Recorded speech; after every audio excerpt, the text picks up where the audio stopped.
folks. Welcome to the Late Show. Good evening, WNBA and women's basketball fans, and welcome into the Friday edition of the WNBA 365 Network, your 24/7, 365 comprehensive home for everything revolving around the WNBA and the rest of the women's basketball universe. We are back with you, folks. Glad to be rejoined by somebody in the Hangout. Again, last night we had our first solo show hosted in over 80 shows, and this is now episode or show number 287, 13 to go until the 300 mark. But glad to be joined with you folks tonight here on this edition of WNBA 365, Week 6 Central for the late night edition of Friday night, June 24th, 2016. Good evening, folks, alongside Shorty Mamba 24, Tanisha Stewart up in Los Angeles, California. Callum McClurg joining you folks here from Studio 171 in San Diego. Shorty, glad to have somebody back in here with me. I'm sure I sadly bored all of our viewers last night with it being just me last night, but we got through the program without any problems. How's it going? Good to see you again. Hey, I'm good. And a great night. It was part 2 of the rematch of the Lynx Sparks, and Sparks handled business at the Target Center. So I'm proud of them. Great win.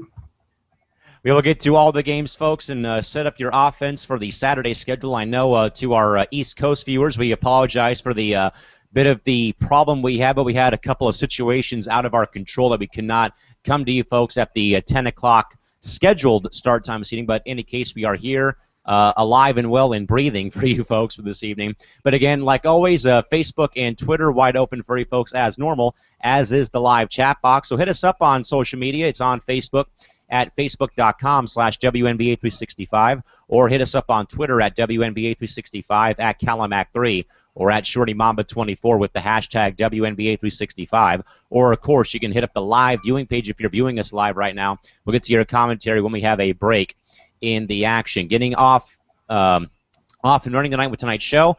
First with the Phoenix Mercury and Washington Mystics this evening from the Verizon Center in Washington, D.C.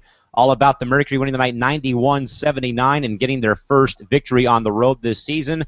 Diana Taurasi, the player of the game, 27 points, including her 7,000th career WNBA point this evening. Brittany Griner, a season high 22 points in the ballgame. Penny Taylor with 13, Dewana Bonner with 8, Sonja Petrovic with 6, Candice Dupree with 5, Misty Bass with 4. The new addition, Lindsey Harding with 2. Also 2 points was Alex Harden and Noelle Quinn and Courtney Williams, DNP's coach's decision. For the Washington Mystics, Natasha Cloud, 18 points. Taylor Hill with 18 as well. Emma Meeseman and Stephanie Dolson with 10 each. Kalia Copper with 7. Kia Vaughn with 6. Tia Ruffin-Pratt with 4. Ivory Lotta, Bria Hartley, and Tiana Hawkins all with 2 in the contest this evening. Ali Mollett and Jamie Weisner, DNP's coach's decision. The officials for tonight's game from the Verizon Center in Washington, D.C. Total attendance tonight, 5,136. Time of the game, 1 hour and 55 minutes. The officials tonight were Sue Blatch, Amy Bonner, and Cheryl Flores, the all-female crew this evening in Washington. Only one tech in the game issued on Washington. 2 lead changes and 2 times the game was tied. And, you know, Shorty, it only took them about 12 or 13 games, but the Phoenix Mercury not only played a full game, but actually got some scoring behind Diana Taurasi for a change. And it was Brittany Griner stepping her game up, out of foul trouble, only had 3, but more importantly, 22 points. Probably her, best game of the season so far. Penny Taylor chipping in 13, but also, of course, DT with 27 points. Also, again, joining the exclusive 7,000-point club as well tonight. Shorty, overall thoughts about how Phoenix, obviously, we know it kind of got close there, but, again, putting together a full game for the first time in quite some time, but also, again, about how Griner really, really stepped up her game big time this evening. It was a great effort by the Phoenix Mercury overall, and especially a good effort by Brittany Griner. I think she was more focused in this game. I don't know why, but I think in previous games she might have had, I think it's a mental thing with her. So a lot of things were, getting at her mentally. But I think in this game, she settled down. She played her game. 22 points, shot 71% from the field. So I think she was just more locked in. Of course, she still had the fouls, which it was only 3 fouls, so it was minimal at best. But overall, it was definitely a better effort by Brittany Griner. We are now, folks, glad to be joined in the Hangout by our other outstanding LA correspondent, Crystal Thomas, joining us in Los Angeles. Crystal, good to see you. How's it going tonight? You sound like a robot, but I think you asked how I was, and if so, then I'm doing a little bit better. Not all the way well, but a little bit better. Yeah, I know we've all had long days, but again, good to see you here this evening, and thanks for joining us here on the program. And again, Crystal, we were just talking about, again, how the Phoenix Mercury, again, won today 91-79 over Washington. But again, Crystal, more so, again, about how Phoenix really finally put together a full game, but also, again, about Brittany Griner really stepping her game up after, it's been pretty much a mental game for BG so far this season. Again, piling up 22 points. Some minor foul trouble, had 3, but for the most part played a lot better than what we've seen recently. And, of course, Diana Taurasi eclipsing the elusive 7,000-point mark. Crystal, final indication or final thoughts again about how the Mercury, probably for the first time in quite some time, put together a full game this evening over Washington. Well, I think it helped that they no longer have Diana Taurasi bringing the ball up. I think that was pretty big for them. I didn't like that idea of her being a point guard anyway. That's not really her strong point. But, I mean, it's about time is the only thing I can say. I mean, Phoenix, they're still pretty much going on a downhill spiral from here. But if they can start stringing them together nicely, maybe they could squeak into the playoffs. And with that, folks, we'll visit our good man in the chat box, our 4th member of the broadcast crew, but in the chat box, Todd Mintz joining us tonight, saying Phoenix play with more intensity in recent weeks. Griner and Diana carried Phoenix tonight. You could see the difference. I noticed the energy was much higher for the Mercury, and they played good defense as far as Washington. They had won 7 of 11 from, but tonight they looked slow and lackluster with the offense. Meesman did not do enough, nor did Dolson very little. Again, Washington just does not have the interior defense to stop somebody like Brittany Griner. And Shorty, the Mystics had kind of gotten hot. They had kind of put together a couple wins here and there, but again, they sort of, in this one, kind of sadly went back to their old habits again of losing at home. That was their 6th loss at home already this season, minus losing on the road to Phoenix earlier in late May. So again, Shorty, I know that you and I talked about it specifically, but again, Shorty, do you agree, though, that perhaps maybe it was interior defense as the big culprit, though, as to why the Mystics let this one slide this evening? Or what other factors do you think, though, may have contributed to the loss for the Mystics again at home? They're 6th already this season at Verizon Center, this, kind of midway through the year already. Yeah, so quickly, I just want to make a quick correction.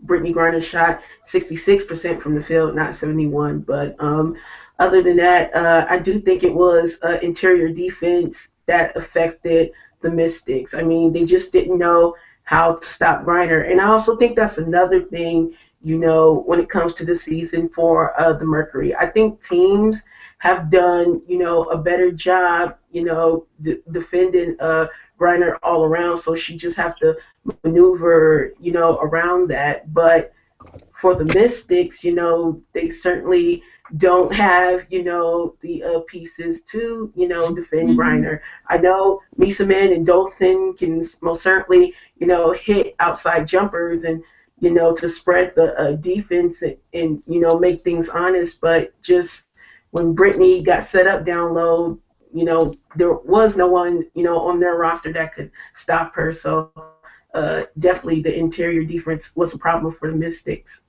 And Crystal, that was probably the culprit, though, as to why the Mercury got win numero uno of the year over the Mystics at TSRA while I was in Phoenix that weekend, was that Dolson and Meesseman, were MIA or fell asleep or just couldn't really handle the job at hand of guarding, Brittany Griner in the post again. And Griner kind of had her way this evening, again, 22 points on a 10 of 15 shooting night from the field this evening. But again, Crystal, do you sort of, go back to either old habits at home for Washington, again, that's their 6th straight loss at home, or 6th loss at home, I should say, already this year, or about their, lackluster interior defense for the loss tonight against Phoenix? I think it's a little bit of both, but I would say mostly defense. I mean, Brittany Griner is a pretty hard guard if you don't have the size or length or athleticism. I mean, if you're athletic enough, you could probably stick with her, but Washington's not really that athletic as far as their bigs go, so I would say the defense is probably what killed them this game. Shorty, of course, Diana Taurasi continues to add on to the GOAT status that has been coined to her by the media, the fans in Phoenix, and even some of us in the Hangout again, eclipsing the 7,000-point mark for her illustrious 10-plus year career in the WNBA, continuing to add more and more accolades onto her resume. Shorty, what is the significance, I guess, in your mind in regards to DT joining the 7,000-point club this evening? I mean, it is very impressive. If I can recall, I think she was the third fastest player in the WNBA to achieve that accomplishment. So to have that on the resume is definitely big for DT, and it's basically a testament to her career. She just puts in hard work night in, night out, even when she does have bad games. I remember her past game, she shot like 0 of 3 from the 3-point line, but in this game, she just, stepped it up all around, and that's DT. You can't keep her down for long, no matter how many bad games she has. She's always going to continue to shoot, and her record that she, recently broke, is a testament of that. And Crystal, what do you think, though, again, about the significance about DT joining the 7,000-point club tonight again, and with this big win over Washington? What do you think it means in your mind? I mean, it means a lot. She's definitely going to be a Hall of Famer, but it also goes back to what I said earlier. It's easy to get 7,000 points when you don't have to control the ball. You don't have to be the point guard for their team. And I think now that they have a point guard, I think we're going to start to see DT score a lot more. I mean, obviously, you're not going to be great every game, but you're going to start seeing DT get a little bit more comfortable out there. And like Shorty said, I mean, DT has a bad game, but to her, there are no bad games. She'll keep shooting. She misses one, she's going to make the next one. That's in her mind. And for somebody like that, that's not a bad mindset to have. And Phoenix needs somebody like that because, I mean, their team is all screwed up this season. Shorty, Todd brings up a point. He wants to kind of push across the perimeter here. Shorty, he says, I would bet you guys Coach Tebow is as frustrated with Dolson as Brondello is with Brittany Griner. Do you agree with that aspect about a level of frustration brewing between coaches and post players right now with both the Mystics and Mercury? I would agree with that, especially for Mike Tebow. I think, he expects way more out of Dolson, and she really hasn't been impressive this season, at all. And then on the flip side, Brondello is, upset because she feels that, Brittany can play better than what she has so far. And, she's very underwhelming this season. So, yes, I do agree that both coaches, could be upset with each player in that aspect.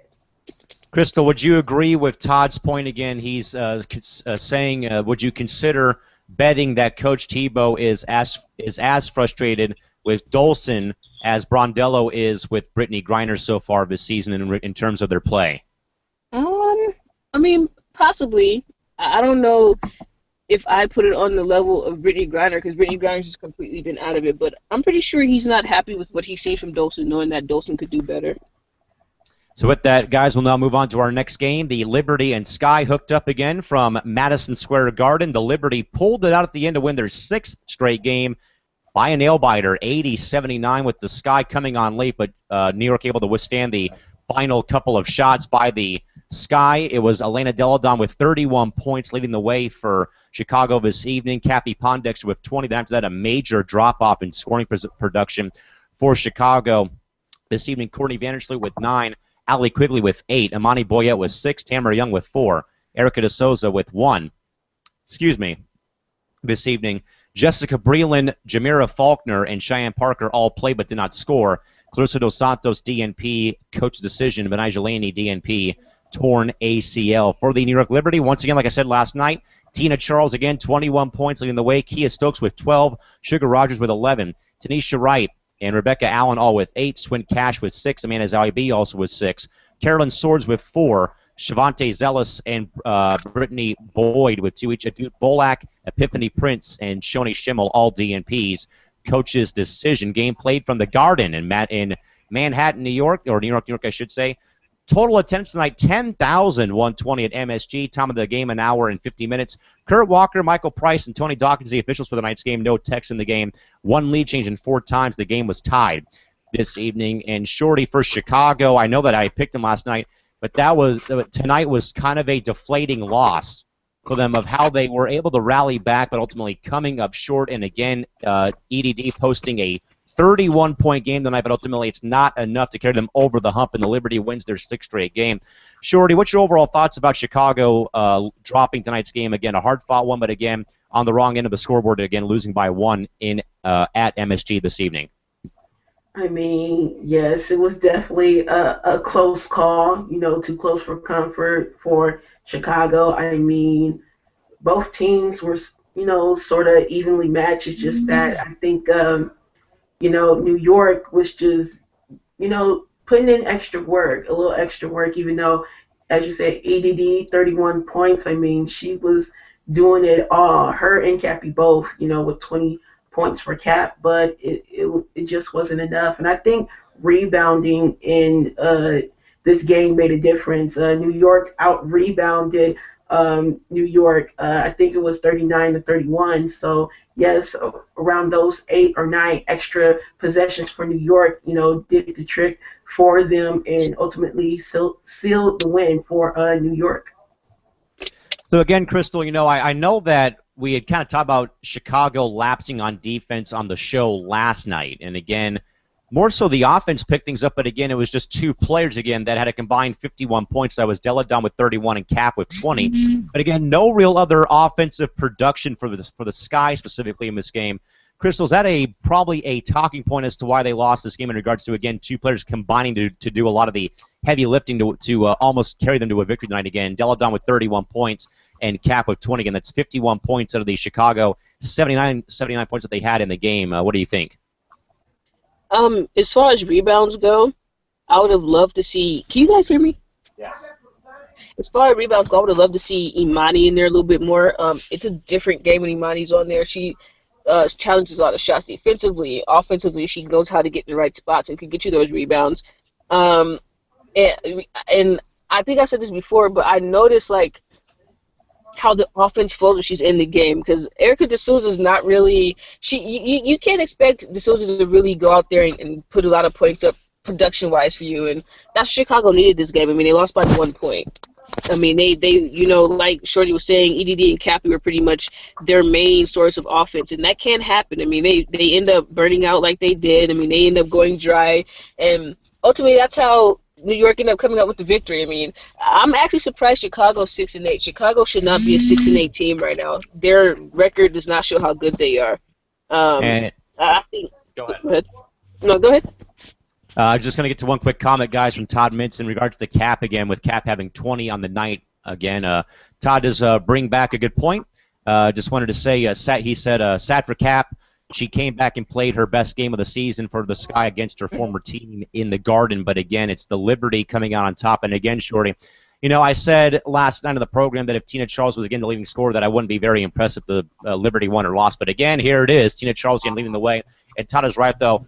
A very early case being made for MVP for TC, again, of how she's really been, the blue-collar player workhorse for Bill Laimbeer this season. Shorty, again, any more thoughts you want to pass on again about how Tina Charles has really carried this Liberty team on her back every night so far during the course of the season? I mean, yes, we talked about it before, and it certainly makes sense as to why she's in the MVP conversation. Another dirt, and she's really having so far this season is just that reoccurring point that KT brings up. Yes, you, Miss Thomas, is just burnout. Oh, yay. People listen to me. Yes, I'm probably the only person that does. No, I'm just playing. But, yeah, I mean, she's on a roll right now, but it's just the thing, when will the burnout, happen, and sadly, it's going to come soon, whether it's maybe end of the, first half of the season into Olympic break, or possibly, the second half of the season. So win going to have really does not does, but they really do need some more, scoring options to prevent that from happening. So, Crystal, it was Charles Ginn, but it was somebody else in the two spots. One was Kia Stokes Knight who had 12. But again, Crystal, I know that you're very concerned more than I am. I think in regards to Tina Charles in the burnout stage again.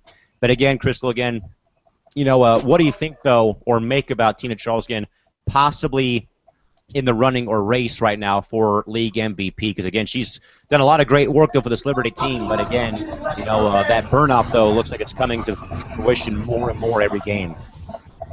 I think it's accurate. I mean, when you think of MVP, you think of the most valuable player, and what I think about that is the most valuable player to your team. If New York didn't have, Tina Charles this year, would they be 10-4? I don't think so. So she's making a good case for herself, and I just hope, for her sake, the burnout doesn't happen anytime soon, and I hope that she can keep it going. So again, folks, Liberty are able to hang on and win for their sixth in a row. They beat the Sky from MSG 80-79. The marquee game of the night, the Sparks and Lynx round 2 of the 3 matches, but also the chance at chance for the Lynx to go to 13-0 in the season. Well, or 14-0, I should say. Will the LA Sparks do their plans by wiping the floor clean in Minneapolis with the Lynx tonight on their home floor? 94-76, LA with a lopsided affair in victory over the Lynx in Minneapolis tonight. For the LA Sparks, Christy Tolliver, red hot again. 7 for 11 from beyond the arc with 25 points on the game. Nneka Ogwumike with 20. Candace Parker came up big in the clutch with 14 points. Jantel Lavender with 10. Essence Carson with 7. Also having 7 points was Chelsea Gray. Elena Beer with 6. Jelena Dubovich with 5. Evgenia Belikova, Anna Dobovich, Whitney Knight, and On Waters. All 4 players held out tonight. DNP coach's decision, and as Shuri alluded to as well, perhaps Anna Dobovich perhaps in the doghouse with Brian Nagler following Tuesday's loss to the Lynx on their home floor. Maya Moore gutted out a spirited affair, 28 points while playing limited minutes due to a injured thigh suffered on Tuesday. Gia Perkins with 13. Lindsay Whalen and Natasha Howard with 9 each. Sylvia Fowles with 7. Simone Augustus with 4. Rebecca Brunson, Janelle McCarville, and Keisha Hampton all with 2. Renee Montgomery, who had the game winner, nothing tonight. No points in 50 minutes played in Bashara Graves, DNP coach's decision. Right, the game played from a sold-out Target Center in Minneapolis, Minnesota. Total attendance, a sellout crowd, 13,003. Time of the game, 2 hours and 3 minutes. The referees tonight were Jeff Smith, Tom Maurer, and Kevin Sperrick. One tech issued on the Sparks on Essence Carson. 13 lead changes, and 5 times the teams were tied, other than being tied at 0-0. Shorty, a result that I don't think any of us here were expecting to see. We were expecting maybe a similar game to the game on Tuesday. Again, a 3-point game, grind out down to the wire. But L.A., for the first time in quite some time, goes into a building that they have not had a lot of success in Target Center, and they beat Minnesota at their own game by a bigger margin than the Lynx did on Tuesday. Again, 94-76. And again, Christy Tolliver carries over that game from Tuesday. The red-hot 3-point shooting, 7 for 11 from beyond the arc. The Sparks of the team made 11 of their threes on 19 attempts, while Minnesota only made 6 of their 23s. Shorty, what was different for Los Angeles tonight as opposed to Tuesday?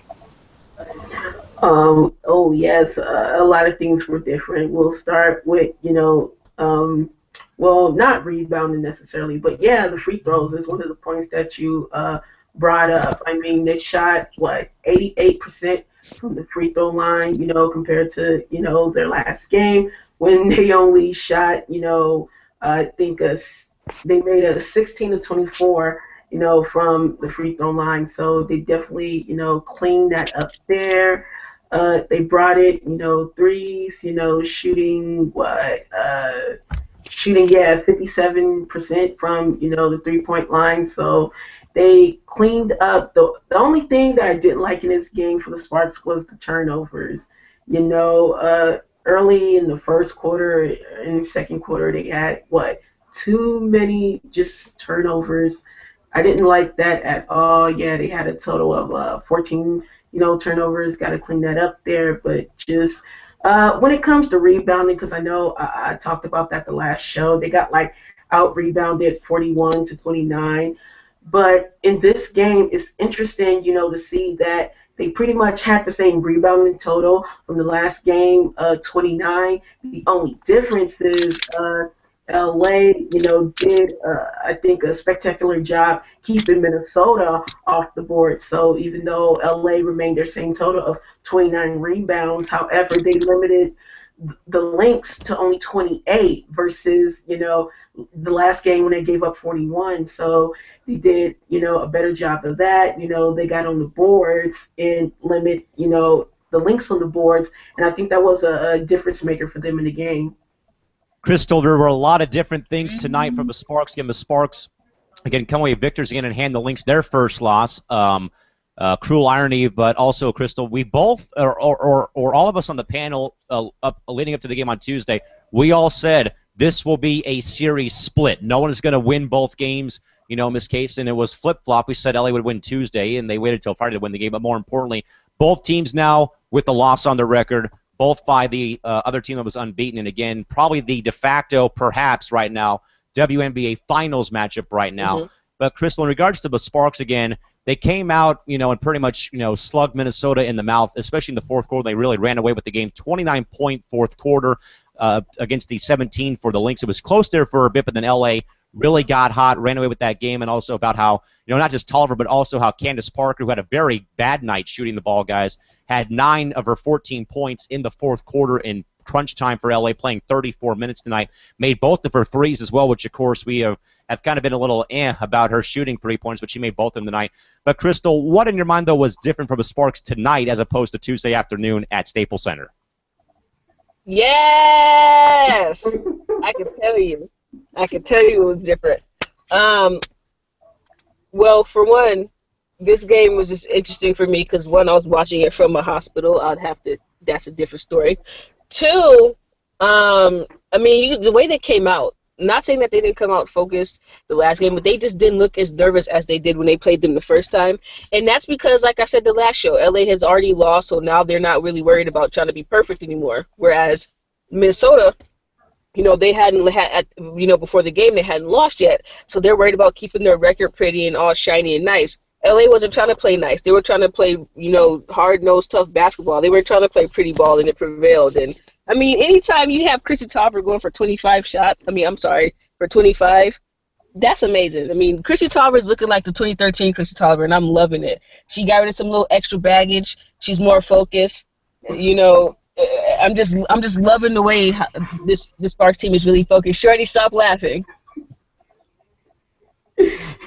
Guys, going to the chat box, Todd wants to bring up a few points, and he wants to first talk about Nneka Ogwumike. First of all, he says, huge win for LA.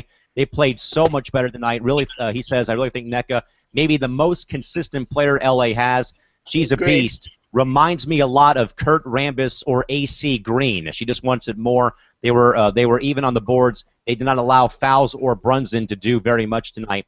This evening, Tolliver had 7 threes, was sensational. We know that part. But also that the fact that Parker had 9 of her 13 points in the final 5 minutes was pivotal because Minnesota usually waits out and feels the experience, wins out down the stretch of the games. But Parker took over, and they had to be stunned to some degree. She put the game away in her mind. And again, Shorty, we've kind of talked about this or seen this either in games in the postseason where, Candace Parker is, spread, laid out on the floor and in tears or whatnot recently, at least in 2012, 2013. But tonight, you kind of saw her be a closer for a change. Again, 9 points in the final 5 minutes, really big points to really put the game on ice and put it in the refrigerator for the Sparks. So, Shorty, I know that we've kind of seen the bad side of Parker, either that turnover in 2014 that cost them Game 1 in Phoenix or the final play in 2013 or in 2012. Shorty, what do you think, though, about seeing Parker as a closer for a change instead of her, ending up, on the wrong end of a result in a game like this?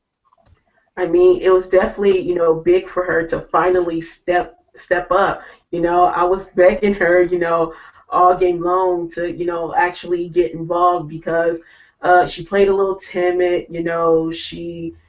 Of course she was passing, which was, good and beneficial for the team, but I wanted her to get active, scoring wise, and of course she didn't put up, big numbers, but at least she did better, and, she did better than the last game when she only scored 9 points. This time, 14 points, and those points were critical in the fourth quarter where she stepped up, took charge.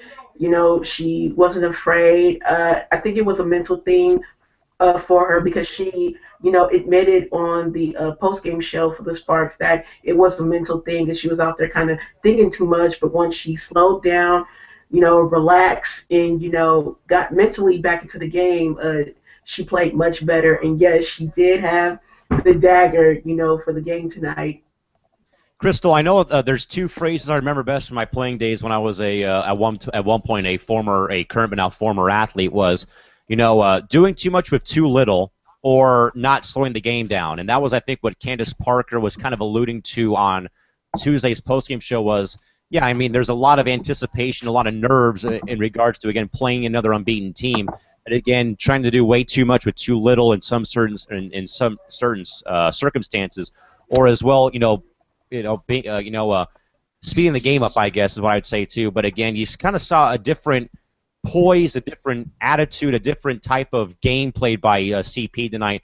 But Crystal, I guess in regards to her specifically, what did you see differently from Parker tonight as opposed to that game on Tuesday? Because again, as she even admitted again, maybe playing a bit charismatic or out of control. But what was different for her tonight as opposed to Tuesday in your mind?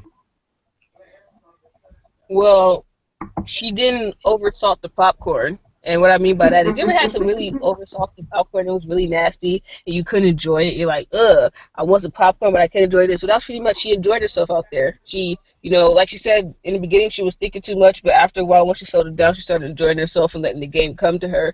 I mean, Candace Parker's too good of a player to be thinking too much. I just let you know that it happens to the best of us. And, once she stopped putting the salt on that popcorn, after she stopped over-seasoning that popcorn, I mean, she started going for it, and I mean, I think this will give her some confidence. Like Shorty said, I think it's a mental thing, and I also think it was a confidence issue. I think this game will build her confidence back up, and I don't expect her to have, the same type of game on Sunday. Shorty, that now brings me to the Minnesota Lynx again, who saw their winning streak end at the hands of the same team that they just beat to end theirs on Tuesday. But the Lynx, Shorty, I give a lot of credit, though, to Maya Moore again, who was kind of battling a bit of a thigh problem that was suffered on Tuesday. Also had some foul trouble on Tuesday. But, for her to go out there and still put up 28 points in a game, again, where she was kind of playing on one leg, I mean, that's something, that a lot of athletes wouldn't play through some type of an injury. But seeing her do that was good. But I think, though, tonight was perhaps a second-half fatigue problem with the Lynx tonight. I think someone actually brought that up, I think, on one of our Facebook pages was that it looked like the Lynx were really, they were pretty much gassed in the fourth quarter when LA had kind of really put that, stole that game in the fourth quarter. But Shorty, first of all, with Maya Moore, I guess, how much credit does Maya get in your mind, though, for going out there and still gutting up that game, 28 points again after, coming off an injury on Tuesday? Because it was rumored before the game that she would not play this evening because of that injured thigh.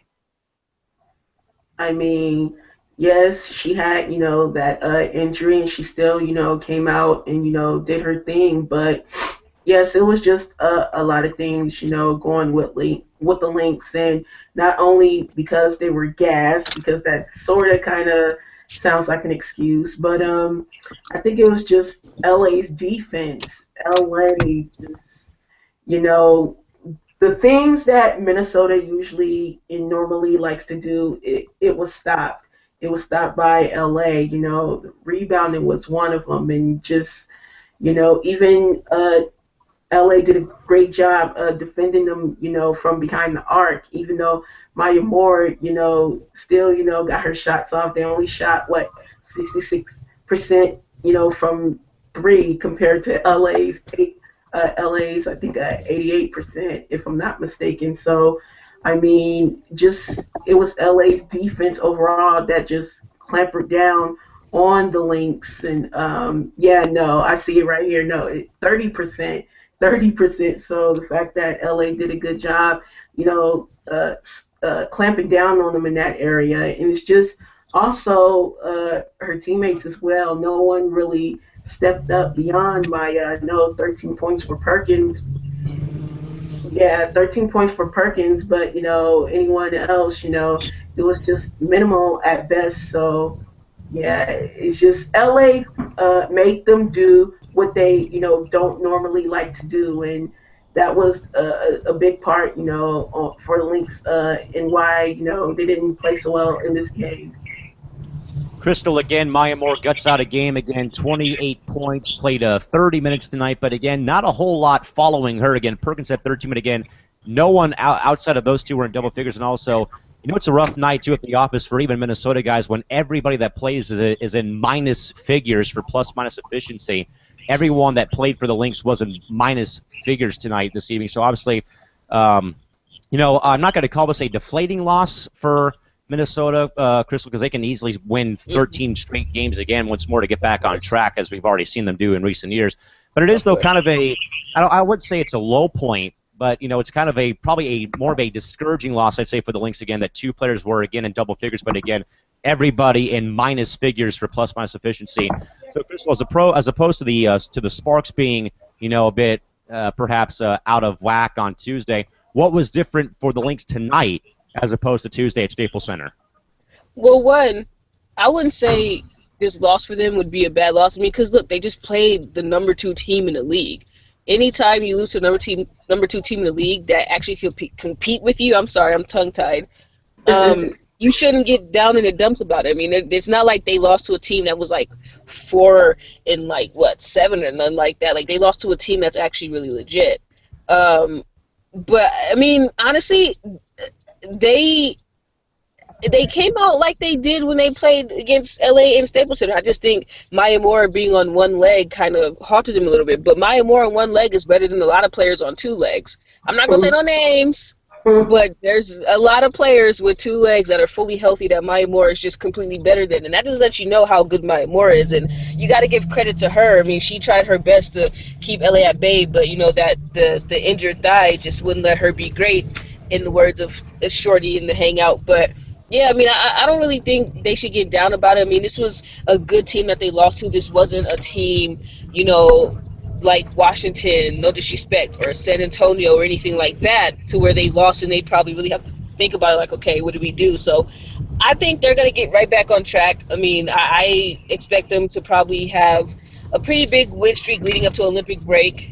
And I mean, they're still a very scary team. I mean, even though they have probably about realistically 3 people that are actually really productive for them still, they're still a very, very, very scary team, and you would have to be worried about them. So it goes from Minnesota winning by 3 in LA. The Sparks crushed them by 18 in Minneapolis, 94-76 LA over Minnesota this evening at this point in time. One final game tonight, guys, the Sun and Storm. This evening, it's all Seattle. It was at 1.17-2. The Storm cold clocked the Sun, 98-81 this evening. Rough night again for the Sun on the offensive front. Alex Bentley with 13 points. Shakita Strickland with 12. Kelsey Bone and Shania Gumake all with 10. Jasmine Thomas with 9. Alyssa Thomas with 7. Camille Little and Morgan Tuck all with 6. Kelly Ferris and Anika Henry Morinello with 4. John Quo Jones, no points. Rachel Bannum, DNP, coach's decision. For the Seattle Storm, all about Stewie. 29 points for Breanna Stewart, plus 22 in efficiency. Also made 5 of her 8 threes in 34 minutes played. Jewel Lloyd and Sue Bird with 19 each. Crystal Langhorn with 15. Ramu Tokashiki with 8. Alicia Clark with 3. This evening, Jenna O'Hay and Blake Dietrich all with 2, and KML with 1 from the free throw line. Markeisha Gatling and Monica Wright played 2 minutes of action, and Abby Bishop was a DNP coach's decision this evening. The game played from the Key Arena in the Emerald City of Seattle, Washington. Total attendance tonight from Key Arena, 6,568. Time of the game, 1 hour and 45 minutes. The officials tonight were Roy Goldbean, Jeff Wooten, and Aaron Smith. No text to report and no lead changes and no times. The game was tied this evening, and surely that really is a testament to how the Seattle team, as you said, is really ahead of schedule. But again, in regards to the Sun, once more, another poor shooting night again for Connecticut. Also, Rachel Bannum was a DNP tonight for undisclosed reasons. And again, they only made 5 of their threes. And again, the leading scorer tonight, Alex Billings, with 13 points. Shorty, that is now the record now for the Sun is now 3-11 on the season. Shorty, what is your overall thoughts again about, or overall thoughts in general again about how the Sun have really still scuffled from game to game so far this season? Again, they get plastered tonight by the Storm in Seattle. Oh my goodness. I really don't know where to begin with, the Connecticut Sun because they're just all over the place. And of course, there's the system that, is still being implemented and, they're still trying to learn. But, how long do we pin their thoughts on the system and not just say that things are just not working out right overall for the team. I mean, yeah, shot 19% from the 3-point line. Oh my goodness, yeah, this team is just all over the place, and I don't know when they'll get things together. Maybe after the Olympic break, but for their sake. It's not looking good overall, and it doesn't help the Sun that they gave their first round pick to Los Angeles for Thank you. the Jonquil Jones Chelsea Gray trade. So next year, even though next year is not really that good of a draft, however, they could have had some little help with that, but now their pick goes to Los Angeles. So I don't know what they're going to do, but they got to get it together soon.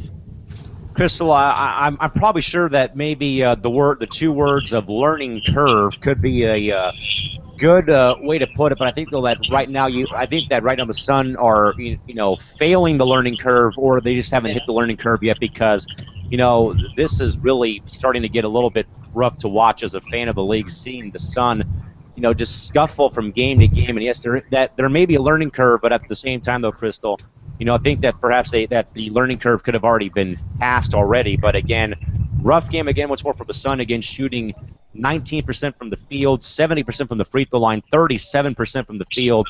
Crystal, overall thoughts again about the Sun losing tonight in Seattle.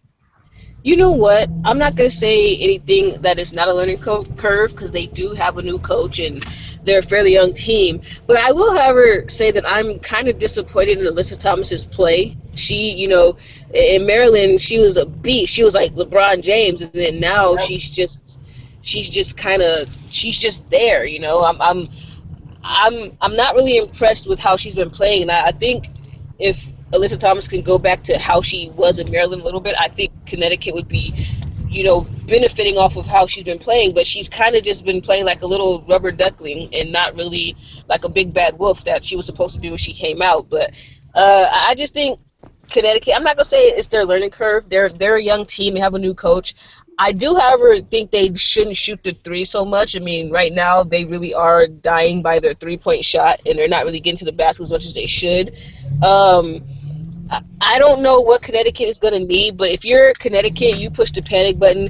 And like Shreddy said, you know, there's a chance that we don't know yet who's going to be number one in the draft, but there's a chance that they could have got Diamond DeShields, and you're going to give us Diamond DeShields with that beastie group that we have already. So I don't know.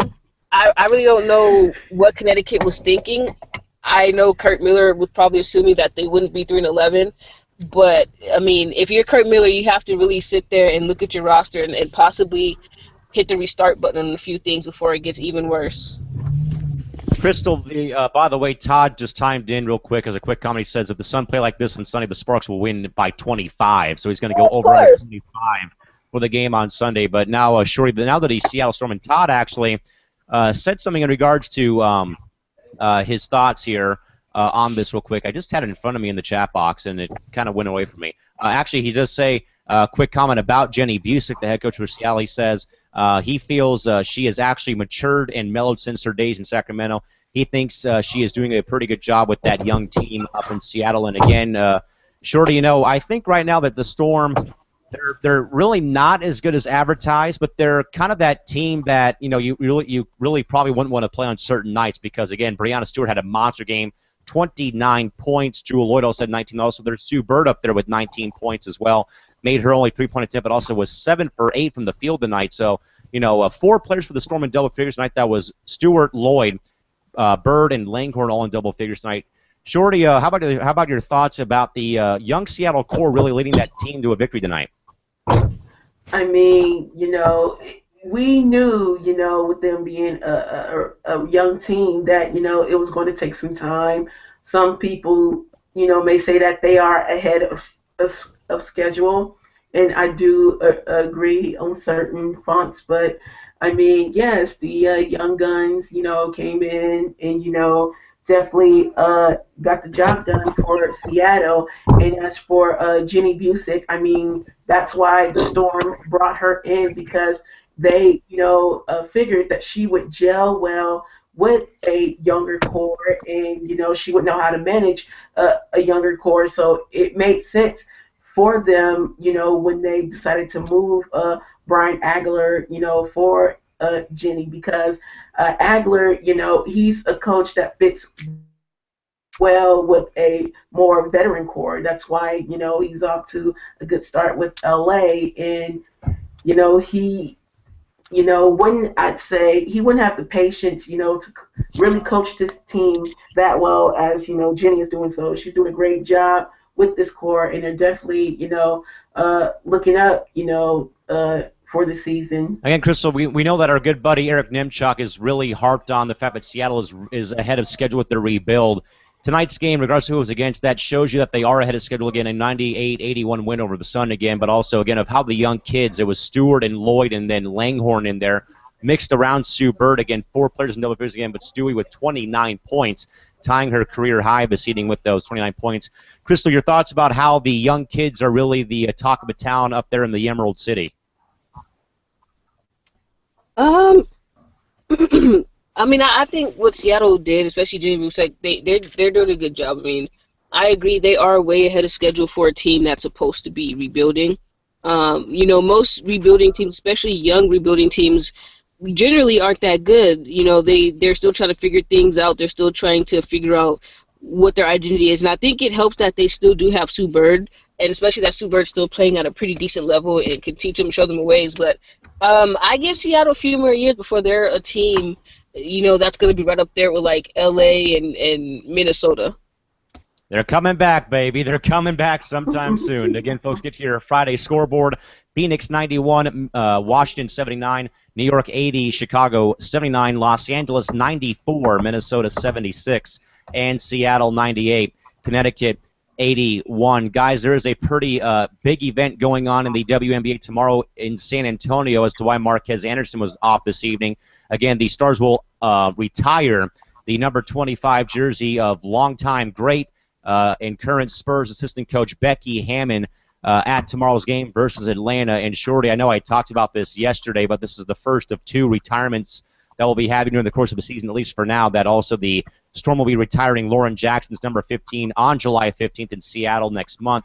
Shorty, as you think back to all the things that Becky Hammon has meant, again, her personal story, again, undrafted from Colorado State University, her revoking her U.S. citizenship to go play with the Russian national team during the Olympics for many times, and of course what she meant in New York, but also what she has meant, though, to San Antonio Stars basketball specifically. Of course, the 08 appearance in the finals versus Detroit, and now with the Spurs, of course, as the second acting female assistant coach in the NBA. Shorty, as Becky has her number retired tomorrow at AT&T Center, what are your final thoughts about how much Becky Hammon has meant to the WNBA and for future women's basketball players and even some female basketball coaches?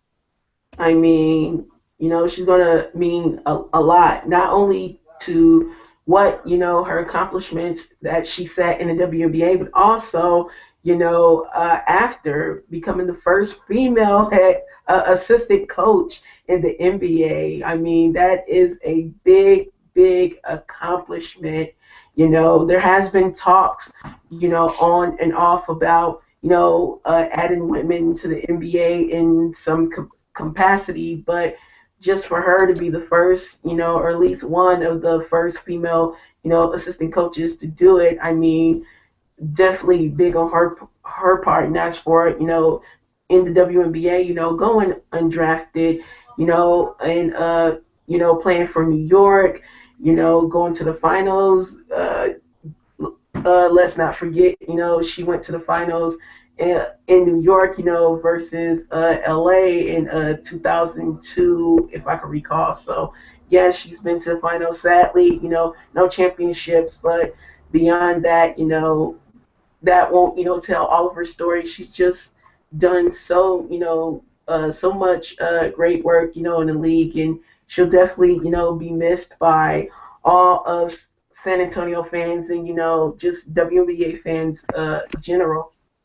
So now, Crystal, when the Spurs begin preseason play, she can look up and see her number and name up in the rafters at AT&T Center. But again, Crystal, what does this, jersey retirement mean for not just the Stars and Spurs organizations or for the people of San Antonio, but also for the WNBA? As again, Becky Hammon has her jersey retired tomorrow night in San Antonio versus Atlanta.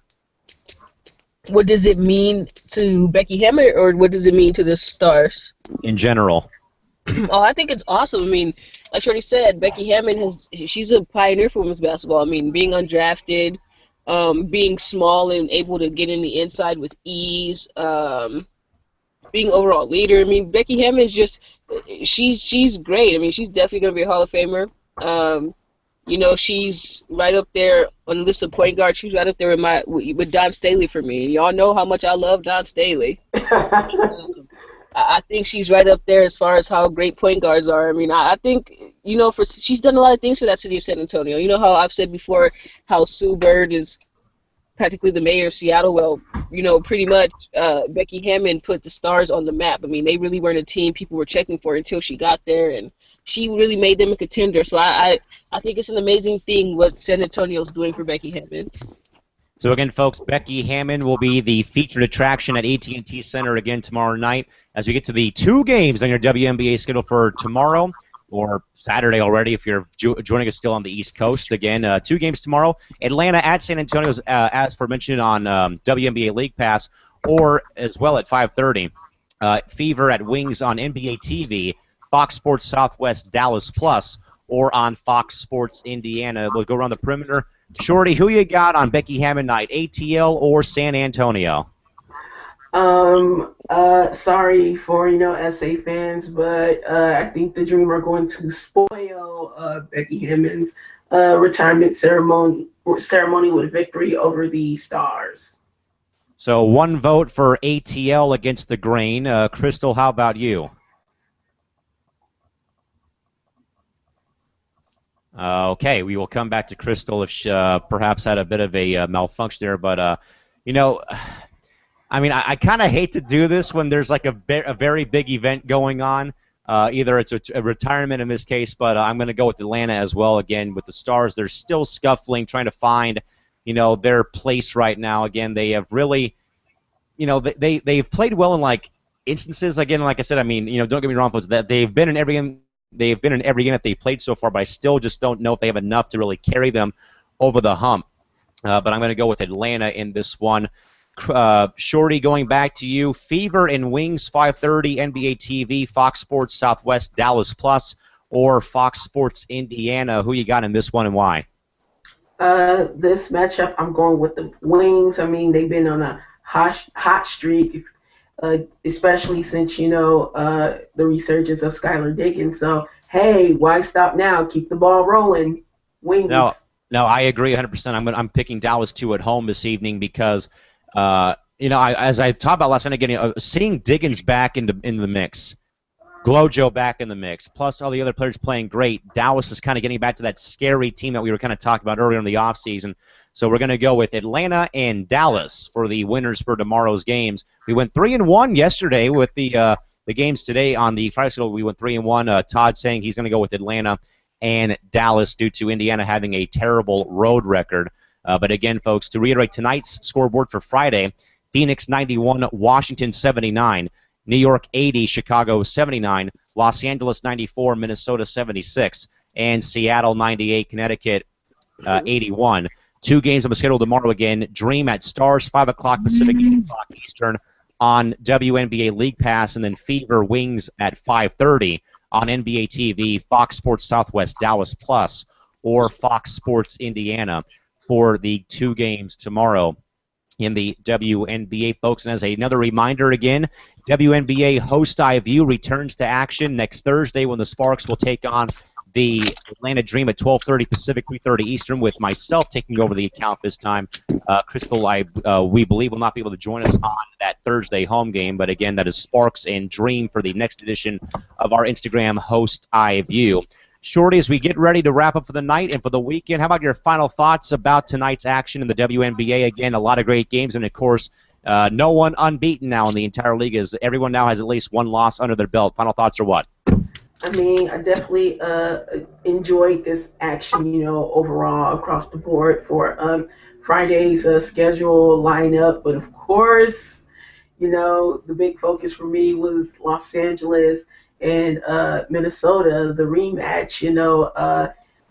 Uh, Montgomery hit the big shot in LA, to take the victory. So, LA came back and got their revenge. And of course, I had predicted the split for these two matchups going 1-1, but only I thought that both teams would win at home, but actually the opposite happened. Both teams won on, their opposing, court. So it was definitely a big matchup. And possibly a finals preview. All right, then we got Crystal back. Crystal, how about your picks for tomorrow again? Atlanta, San Antonio, Indiana, Dallas, and then we'll get your final thoughts about tonight's action. What do you got? For the picks, Atlanta and Indy, and hold on, sorry, I was trying to open my door. Can you guys still hear me? Yes. For the picks, I will say Atlanta and Indy. And I'll pretty much say that the games today were awesome. I kind of knew LA was gonna win, and they went as I expected. This was, like I said, this has been a great year for WNBA basketball so far, and it's only getting started. So I can't wait to see what else happens. And again, a lot of great stuff, folks, as well. Diana Taurasi joins the 7,000-point club in WNBA history. New York grinds out a win over Chicago, 80-79, and then the LA Sparks, of course, with a 18-point victory that no one saw coming, not even us being the hangout here. Again, 94-76, and then Seattle romping Connecticut, 98-81. As a reminder, again, 2 games tomorrow once more. Atlanta, San Antonio, 5 o'clock on League Pass, and Indiana, Dallas at 5:30 Pacific. Those games can be seen, again, on League Pass, NBA TV, Fox Sports Southwest, Dallas Plus, or on Fox Sports Indiana. At this point, folks, not much else news or not much news else to report at this point. Again, just once more, a generic reminder again, but again, we'll just get to it again once more. But again, the network host iView returns again next Thursday, again, beginning at about 11:30 in the morning. Again, I'll be taking over the account for us from the Sparks Dream game on Thursday. We'll get to the weekend scoreboard on the outside of Saturday. There are 3 games on Sunday in the WNBA beginning at high noon. Mercury at Liberty at noon on NBA TV or MSG. Lynx Mystics at 1 o'clock as well on Sunday on League Pass or the Monumental Sports Network. And then at 2 o'clock Pacific, Sun and Sparks on NBA TV, Time Warner Cable Sportsnet, Time Warner Cable Deportes, and WTIC for our friends in the Uncasville, Hartford, and Connecticut viewing areas again. So that's Phoenix, New York at noon, Minnesota, Washington at 1, and Connecticut and Los Angeles at 2 o'clock. That is the Sunday schedule, so 5 games in total on the weekend broadcasting schedule. So again, just to do it once more, Atlanta, San Antonio at 5 o'clock, Indiana, Dallas at 5:30, all on Saturday on League Pass, NBA TV, Fox Sports Southwest, Dallas Plus, or Fox Sports Indiana. And on Sunday, Phoenix at New York at 12 noon Pacific on NBA TV or MSG, Lynx and Mystics at 1 o'clock on League Pass or the Monumental Sports Network, and then, of course, on Sunday as well, Sun and Sparks, 2 o'clock p.m., NBA TV, TWCSN, TWCD, and WTIC for our friends up in the Connecticut area this evening. With that, folks, we thank you guys for joining us this week. We're glad to be back on, and like normal, we will see you folks back here on Monday night. Back here, we'll have an off day to really get to more news about the league. Up until then, folks, for Crystal Thomas in Los Angeles and for Shorty Mamba 24, Tanisha Stewart also up in Los Angeles, California. This is Cal McClurg signing off for the week and weekend here from Studio 171 in San Diego. Have a great weekend, folks. Enjoy the 5 games on your schedule for tomorrow, and we'll see you right back here. Same bat time, same bat channel, same bat people once more here coming up on Monday night. 5 games on your schedule again for tomorrow. Enjoy the weekend, folks, and we'll see you back here on Monday. Till then, folks, for KT, Shorty, and Cowan signing off. Till then, good night. Bye-bye.